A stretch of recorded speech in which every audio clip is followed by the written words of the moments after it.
En España hay un sueño que se está muriendo. No es un sueño de lujo, no es el sueño de tener una mansión, un coche de alta gama o una vida de película. Es el sueño más básico que existe, el de tener un techo propio, una casa tuya, 4 paredes que nadie te puede quitar. Durante décadas, ese sueño fue la realidad de millones de españoles. España fue históricamente uno de los países con mayor tasa de propietarios de toda Europa. Generaciones enteras compraron su piso, lo pagaron, lo dejaron a sus hijos y sus hijos hicieron lo mismo.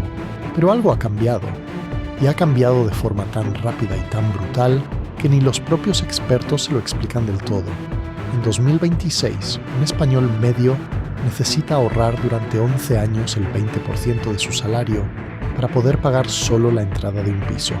11 años, sin gastar ese dinero en nada más, sin emergencias, sin vacaciones, sin imprevistos. 11 años de ahorro puro antes de poder firmar la hipoteca. Y eso si el banco te la concede.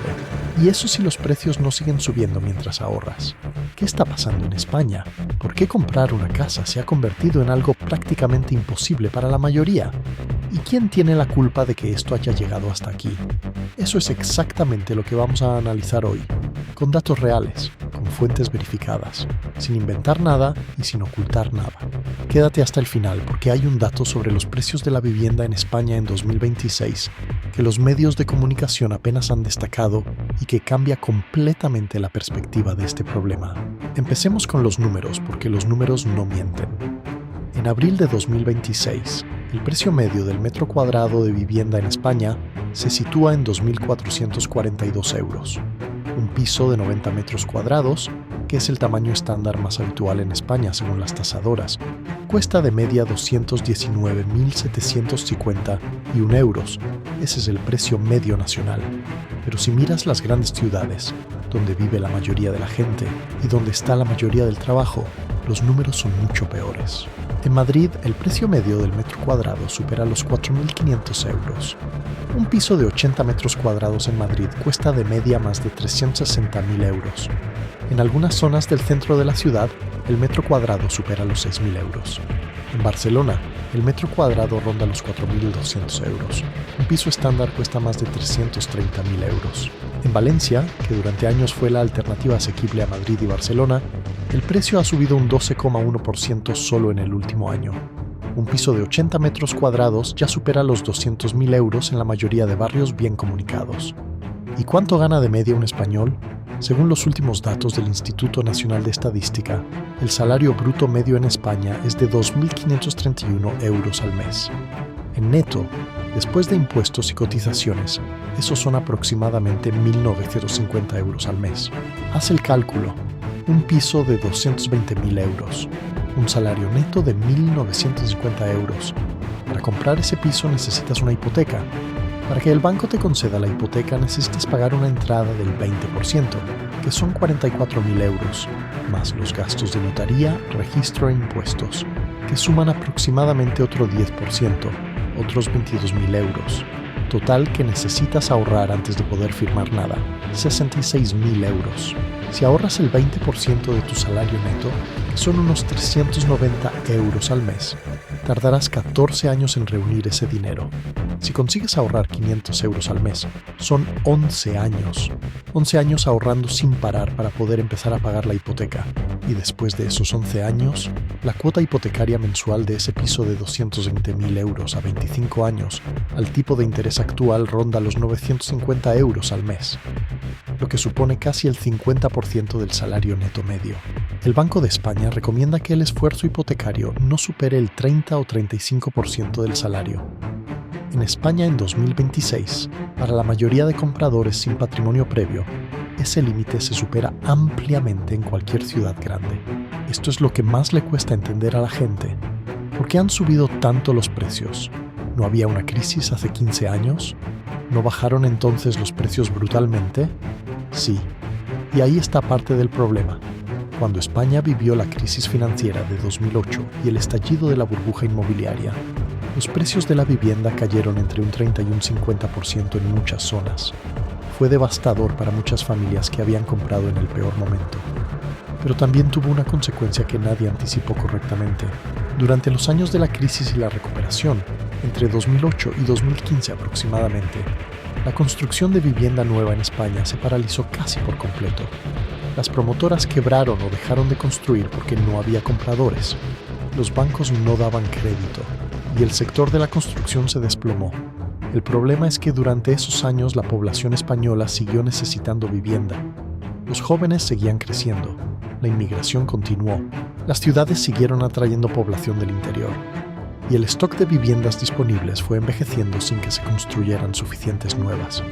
Cuando la economía española se recuperó, a partir de 2016 y especialmente desde 2021, la demanda de vivienda explotó y la oferta no estaba. No podía estar porque no se había construido. Según el Banco de España, en 2026 existe un déficit acumulado de aproximadamente 700.000 viviendas en España. 700.000 casas que faltan para cubrir la demanda real del mercado.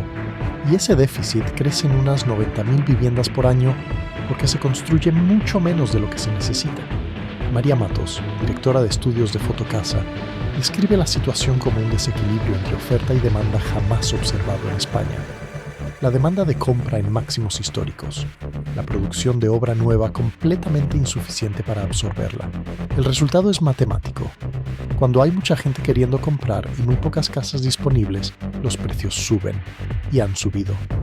En 2025, los precios de la vivienda libre subieron un 12,7%, el mayor aumento en 18 años según el INE. 3 años consecutivos de subidas muy marcadas, a un ritmo que recuerda a los años previos a la burbuja de 2007.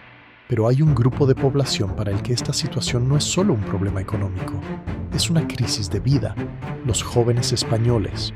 Según Eurostat, la edad media de emancipación en España alcanzó los 30,2 años en 2025.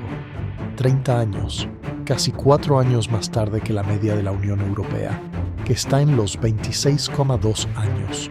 Solo el 15% de los jóvenes españoles vive fuera del hogar familiar, el peor dato desde que existen registros. Para entender por qué, hay que ver los números concretos de lo que significa intentar independizarse siendo joven en España en 2026. El salario medio neto de los jóvenes ocupados en España es considerablemente más bajo que el salario medio general, y el precio del alquiler en las grandes ciudades supone entre el 70 y el 94% de ese salario. Piénsalo. Si cobras 1.200 euros al mes netos y el alquiler de una habitación en piso compartido cuesta 600 euros, ya estás destinando el 50% de tu sueldo solo a tener un sitio donde dormir, sin contar comida, sin transporte, sin nada más. Y si quisieras alquilar un piso para ti solo, que en Madrid cuesta mínimo 900 euros al mes, estarías destinando el 75% de tu sueldo a la vivienda. El Consejo de la Juventud de España calcula que para dar la entrada de una vivienda, un joven necesita ahorrar de media 53.796 euros, lo que supone 4 años y medio de su sueldo íntegro, sin gastar nada. Cero. 4 años y medio trabajando y metiendo todo en el banco. Y mientras intentas ahorrar eso, estás pagando alquiler, lo que significa que lo que pagas de alquiler no lo puedes ahorrar para la entrada. Los economistas llaman a esto la trampa del alquiler. Quienes no pueden comprar se ven obligados a alquilar. Esa mayor demanda de alquiler hace subir los precios del alquiler. Los precios altos del alquiler impiden ahorrar para comprar, y el círculo se cierra sobre sí mismo. Un estudio publicado en mayo de 2026 calcula que el precio de la vivienda ha bloqueado la emancipación de más de 436.000 jóvenes trabajadores en España. 436.000 personas con trabajo, con contrato, con nómina, que no pueden irse de casa de sus padres porque la vivienda no se lo permite. Aquí viene algo que mucha gente sabe, pero que pocos entienden en toda su dimensión. En el mercado inmobiliario español conviven dos tipos de compradores completamente diferentes. Por un lado están las familias, los jóvenes, las personas que quieren una casa para vivir en ella. Por otro lado están los inversores, fondos de inversión, empresas y particulares con capital que compran pisos no para vivir, sino para alquilarlos o revenderlos más caros. Y el problema es que los inversores tienen mucho más músculo financiero que las familias. Cuando un inversor compra un piso, no necesita hipoteca, paga al contado, no tiene que convencer a un banco, no tiene que demostrar nómina, simplemente paga y listo. Eso les permite actuar mucho más rápido y pagar precios que una familia con hipoteca no puede permitirse. En España, una parte significativa de las compraventas de vivienda en los últimos años han sido realizadas por inversores, especialmente en las grandes ciudades. Cada piso que compra un inversor para alquilarlo es un piso menos disponible para que una familia lo compre para vivir, y cuando ese inversor lo pone en alquiler, lo hace al precio máximo que el mercado aguanta, lo que contribuye a subir los precios del alquiler.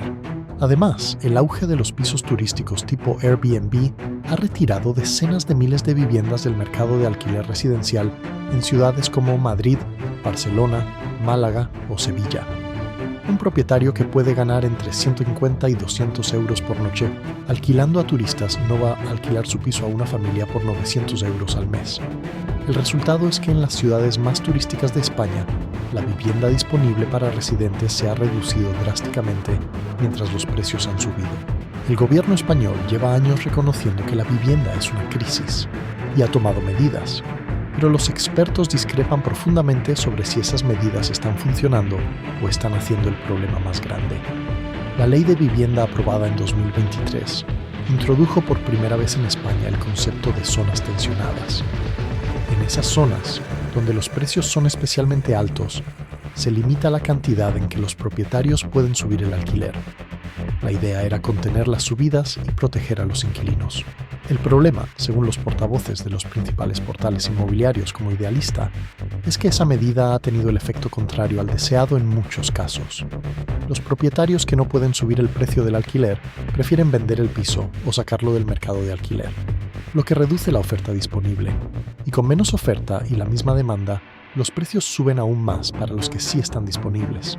Para 2026, el gobierno ha aprobado el Plan Estatal de Vivienda 2026-2030, que destina recursos a construir más vivienda protegida y asequible.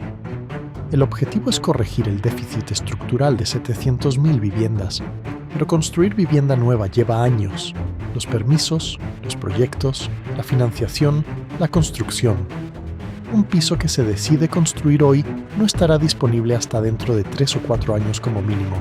La crisis de la vivienda en España no tiene una solución rápida. Eso es lo que coinciden en decir prácticamente todos los expertos. Los problemas que la generaron llevan años acumulándose y las soluciones llevarán años siendo efectivas.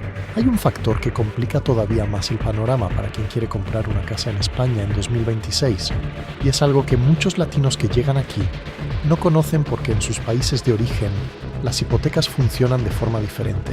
Se llama Euribor. Y en los últimos 2 años ha cambiado radicalmente las condiciones para comprar una vivienda en España. El Euribor es el tipo de interés de referencia al que los bancos europeos se prestan dinero entre sí, y es el índice al que están referenciadas la mayoría de las hipotecas variables en España. Cuando el Euribor sube, las hipotecas variables se encarecen. Cuando baja, se abaratan. Entre 2022 y 2023, el Euribor subió de forma histórica. Pasó de estar en negativo, en cifras de menos 0,5%, a superar el 4% en pocos meses. Fue la subida más rápida en décadas y tuvo un efecto devastador sobre cientos de miles de familias españolas que tenían hipotecas variables. Una familia con una hipoteca de 200.000 euros a tipo variable vio cómo su cuota mensual subía de golpe entre 200 y 400 euros al mes, sin previo aviso, sin posibilidad de negociar, simplemente porque el Euribor subió. Después de ese pico, el Euribor comenzó a bajar a lo largo de 2024 y principios de 2025, dando algo de alivio a los hipotecados. Pero en marzo de 2026, según datos publicados por el comparador Quelisto, el Euribor registró su mayor subida diaria en casi 20 años. La causa fue la escalada del conflicto en Oriente Medio, que disparó la inflación en Europa y forzó al Banco Central Europeo a frenar las bajadas de tipos. Esto significa que en 2026, quien quiere contratar una hipoteca nueva, se encuentra con que los bancos han endurecido sus condiciones. Las hipotecas fijas, que dan seguridad porque la cuota no cambia nunca, se han encarecido. Y las hipotecas variables, más baratas al principio, llevan consigo el riesgo de que si el Euribor vuelve a subir, la cuota mensual suba con él. Para alguien que llega a España desde América Latina, donde las hipotecas o no existen, o funcionan a tasas muy diferentes, entender el Euribor es fundamental antes de pensar en comprar. porque en España puedes calcular perfectamente cuánto puedes pagar hoy. Pero si tienes una hipoteca variable, lo que pagarás dentro de 5 años depende de un índice sobre el que no tienes ningún control. Aquí viene algo que sorprende mucho cuando se ve en perspectiva. España no es el único país de Europa con un problema de vivienda. De hecho, la crisis de acceso a la vivienda es un fenómeno que afecta a prácticamente toda la Unión Europea. Pero la forma en que afecta a España tiene características propias que la hacen especialmente dura para las generaciones más jóvenes. En Alemania, el país con la economía más grande de Europa, la tasa de propietarios de vivienda es solo del 43%. Los alemanes son el pueblo que menos posee vivienda en toda la Unión Europea. Culturalmente, en Alemania se alquila. Siempre se ha alquilado. Y los contratos de alquiler en Alemania tienen una protección legal enorme que hace que alquilar sea seguro y estable durante décadas si quieres. En Francia, el acceso a la vivienda también es complicado en París y las grandes ciudades, pero el Estado tiene un parque de vivienda social muy desarrollado que da opciones a quienes no pueden comprar ni alquilar en el mercado libre. En los Países Bajos, en Dinamarca, en Austria, existen sistemas de vivienda asequible pública que absorben a una parte importante de la población que no puede competir en el mercado libre. En España, el parque de vivienda social es uno de los más pequeños de Europa Occidental en proporción a la población. Solo el 2,5% de las viviendas en España son de protección oficial o de alquiler social. En países como Países Bajos, ese porcentaje supera el 30%. Esto significa que en España no hay una red de seguridad suficientemente grande para quienes no pueden comprar ni pagar el alquiler de mercado. Cuando el mercado falla, como está fallando ahora, hay muy pocas alternativas públicas a las que acudir. Y encima, España tiene un problema histórico-cultural que agrava todo. Durante décadas, la cultura española promovió con fuerza la compra de vivienda frente al alquiler.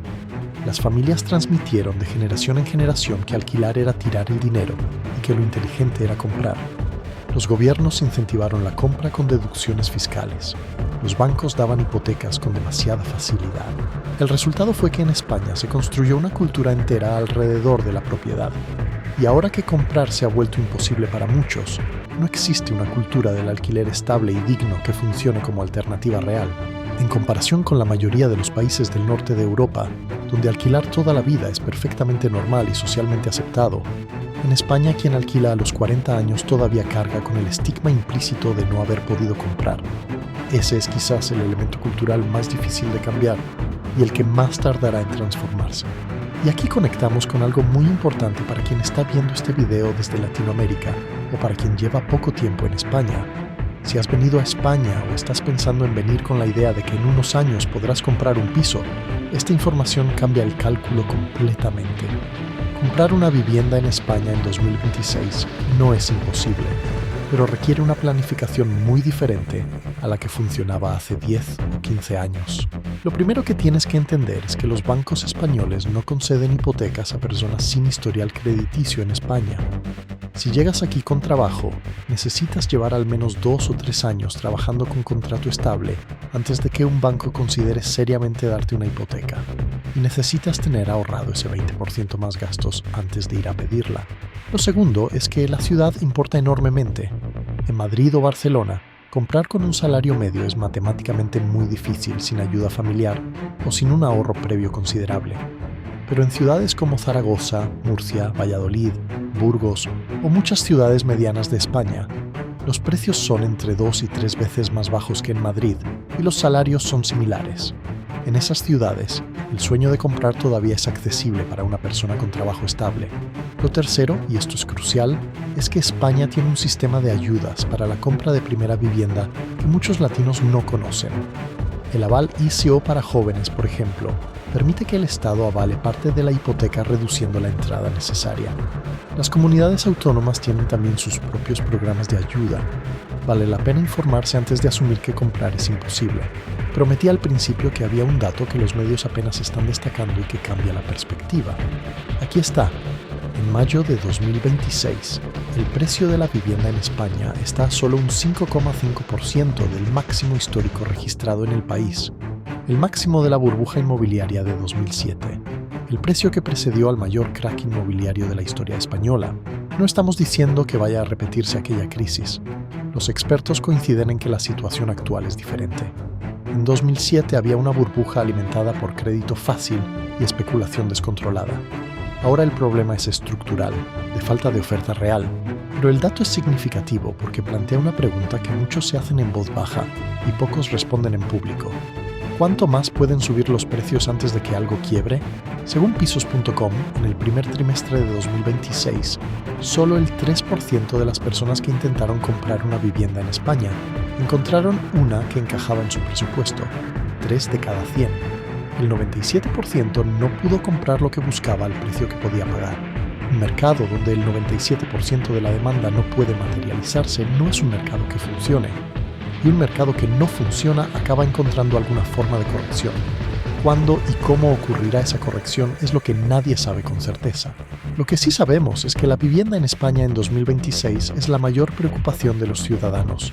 El 43,5% de los españoles la señala como uno de los principales problemas del país, el dato más alto de toda la serie histórica.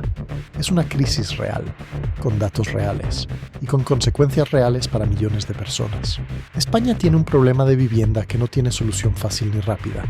Los precios han subido durante 3 años consecutivos a un ritmo que no se veía desde antes de la gran burbuja. El déficit de 700.000 viviendas no desaparece de un año para otro. Los jóvenes siguen en casa de sus padres hasta los 30 porque no pueden permitirse otra cosa. Y los latinos que llegan a España con el sueño de comprar una casa necesitan saber que ese sueño existe, pero que requiere mucha más planificación y mucho más tiempo del que existía hace una década.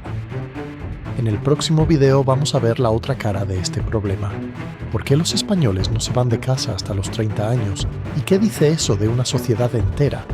Porque la crisis de la vivienda no es solo un problema económico, es un problema generacional que está cambiando la forma en que los españoles viven, se relacionan y planifican su futuro. Si este video te ha dado información que necesitabas, compártelo con alguien que esté pensando en venir a España o que ya esté aquí intentando entender cómo funciona este país de verdad. Suscríbete a España de verdad y activa la campanita. Aquí contamos lo que está pasando en España sin filtros y con datos reales. Nos vemos en el próximo video.